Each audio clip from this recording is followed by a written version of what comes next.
establishing direct relationship, contacts between the producers and importers of two countries. So what about the Russian investment in Bangladesh? What is your observation? Well, I must say that potential of Bangladesh for foreign investments is huge. But the possibility, the reality, the investment climate is quite badly known in my country, particularly among the private sector.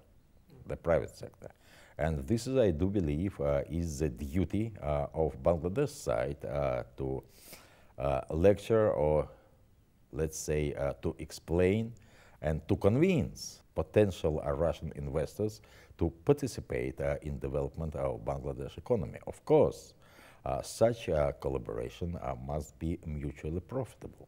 Thank you very much, Excellency. Thank you for joining us. My pleasure. Donawat. And by the way, please accept my Ramadan Mubarak. Ramadan Mubarak. To you personally and to all viewers of NTV channel. Thank you very much. Doctor Mostafa, আমরা ঢাকায় নিযুক্ত রাশিয়ার মাননীয় রাষ্ট্রদূত Alexander নিকোলায়েভের সাক্ষাৎকার পর্বটি দেখলাম।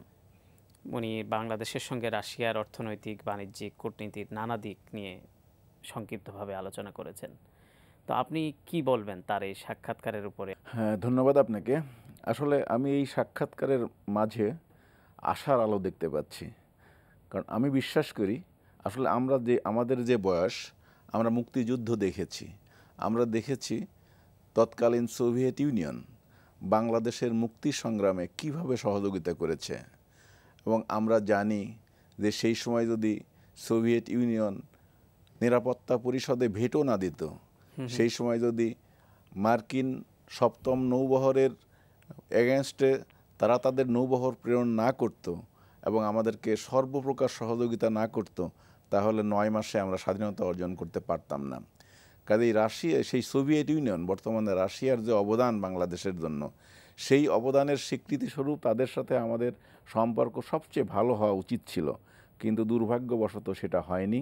আমরা রাশিয়া বা সোভিয়েত ইউনিয়নের সে অবদানকে স্বীকৃতি দেইনি, কিন্তু আসলে আমরা বিশ্বাস করি যে রাশিয়ার সাথে আমাদের সম্পর্ক সবচেয়ে ভালো হওয়া উচিত।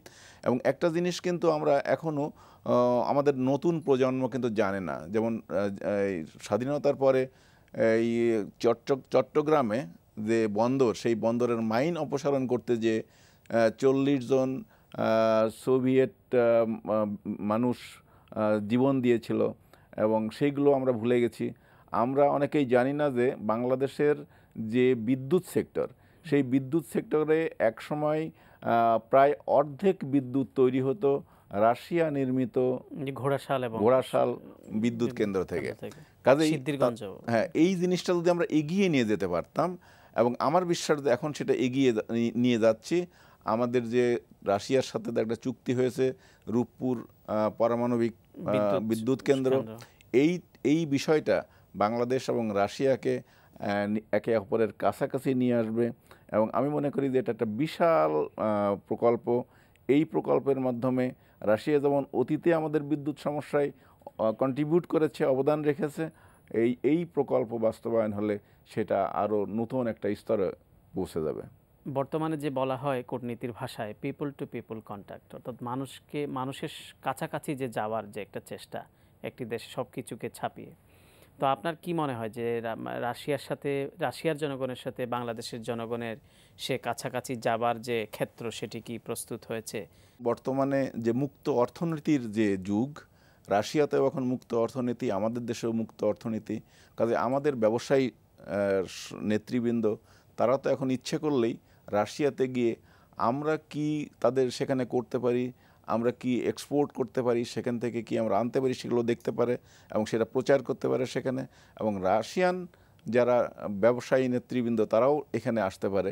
এইভাবে আমরা একে অপরের মানুষকে জানতে পারবো, তাদের চাহিদা বুঝতে পারবো, এবং সেই অনুযায়ী আমরা কার্যক্রম গ্রহণ করলে অবশ্যই রাশিয়া এবং বাংলাদেশের জনগণ একে অপরের কাছে এসে যাবে।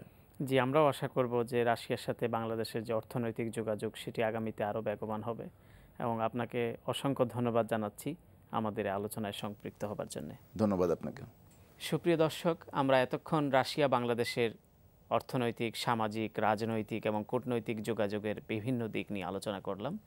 আশা করি এই অনুষ্ঠানের মাধ্যমে আমরা রাশিয়াকে আপনাদের কাছাকাছি নিয়ে যেতে পেরেছি। যদি তাই হয় তবেই আমাদের অনুষ্ঠান সার্থক। আগামী অনুষ্ঠান দেখবার আমন্ত্রণ জানিয়ে আজকের মতো এখানেই শেষ করছি। খোদা হাফেজ।